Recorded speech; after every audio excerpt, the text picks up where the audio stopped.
Welcome to parvathiammachi சமையல். இன்றைக்கி நம்ம பார்க்க போகிற ரெசிபி என்னென்னா, ஒரு அருமையான புதினா தக்காளி கார சட்னி ரெசிபி தான். இது ரொம்ப நல்லாயிருக்கும். இட்லி தோசைக்கு தொட்டுக்கிறதுக்கு ரொம்ப நல்லாயிருக்கும். இது நம்ம கெட்டியாக வச்சுக்கிட்டோம்னா நம்ம லெமன் சாதம் தயிர் சாதத்துக்கு கூட தொட்டுக்கிறதுக்கு ரொம்ப நல்லாயிருக்கும். வாங்க வீடியோக்குள்ளே போவோம். இந்த சட்னி ரெசிபி எப்படி செய்கிறதுன்னு பார்ப்போம். இதுக்கு முதல்ல ஒரு கடாயை காய வச்சுட்டு ஒரு 2 ஸ்பூன் எண்ணெய் ஊற்றிக்கோங்க. 2 ஸ்பூன் எண்ணெய் ஊற்றிட்டு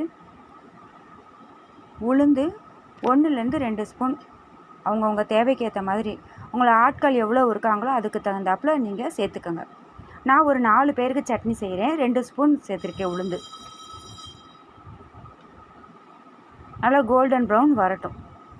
கலர் கொஞ்சம் மாறின உடனே இதில் காஞ்ச மிளகா 4 காஞ்ச மிளகா, ஒரே ஒரு பச்சை மிளகாயை கிள்ளி சேர்த்துருக்கேன்.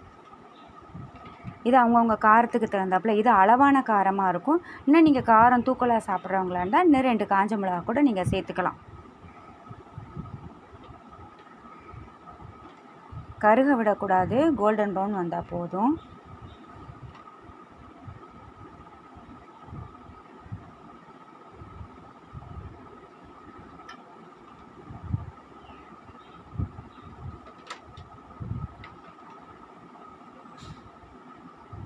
பச்சை மிளகாயை எப்பொழுதுமே கிள்ளி தான் சேர்க்கணும். கிள்ளி சேர்த்தா தான் உங்களுக்கு வெடிக்காமல் இருக்கும்.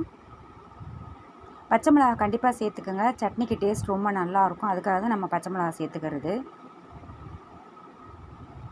நல்லா உளுந்து வறுபட்ட உடனே தனியாக எடுத்து வச்சுக்கோங்க.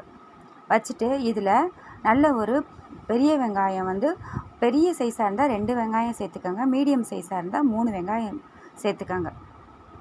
சேர்த்துட்டு நல்லா வதக்கிக்கோங்க. அதுவும் கொஞ்சம் கலர் மாறட்டும். மாறின உடனே தக்காளி நல்லா பழுத்த தக்காளியாக 2 தக்காளி பெரிய தக்காளியாக எடுத்திருக்கேன். அதையும் சேர்த்துக்கோங்க.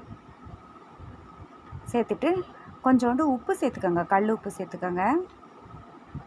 தக்காளி வதங்கிறதுக்காக.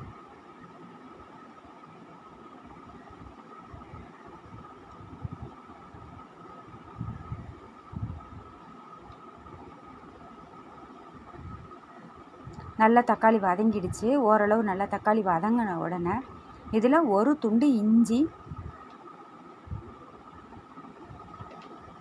சின்ன துண்டு இஞ்சி சேர்த்துக்கோங்க. நல்லா வாசமாக இருக்கும். வெள்ளைப்பூடு ஒரு 4 வெள்ளைப்பூடு சேர்த்துக்கோங்க.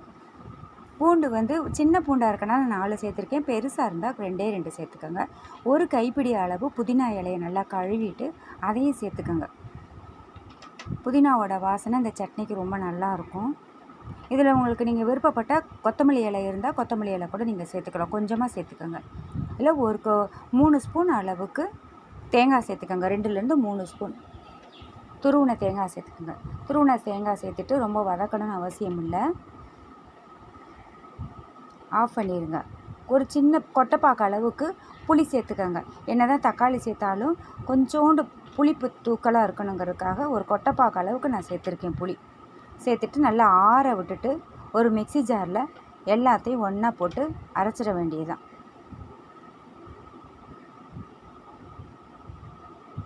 நல்லா உங்களுக்கு பருப்பு ரொம்ப மசிய அரைச்சிடாதீங்க. அரைக்கும் பொழுது கொஞ்சம் கொரன்னு இருக்கும் மாதிரி அரைச்சிக்கோங்க. வாயில் தட்டுப்படும் போது டேஸ்ட் ரொம்ப நல்லாயிருக்கும். ரொம்ப வலுவலுன்னு இருந்தால் நல்லா இருக்காது. கொஞ்சம் உப்பு பத்தாது. அதுக்காக நான் மேற்கொண்டு கொஞ்சோண்டு உப்பு சேர்த்துருக்கேன். சேர்த்துட்டு நல்லா அரைச்சிருங்க.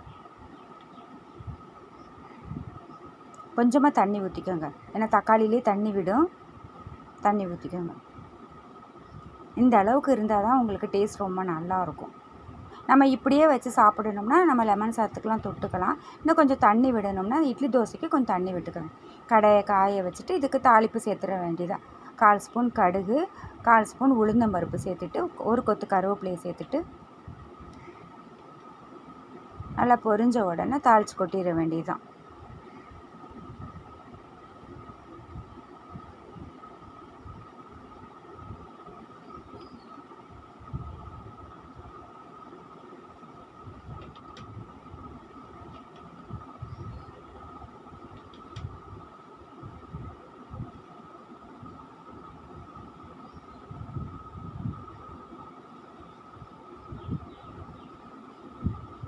அவ்வளோதான்.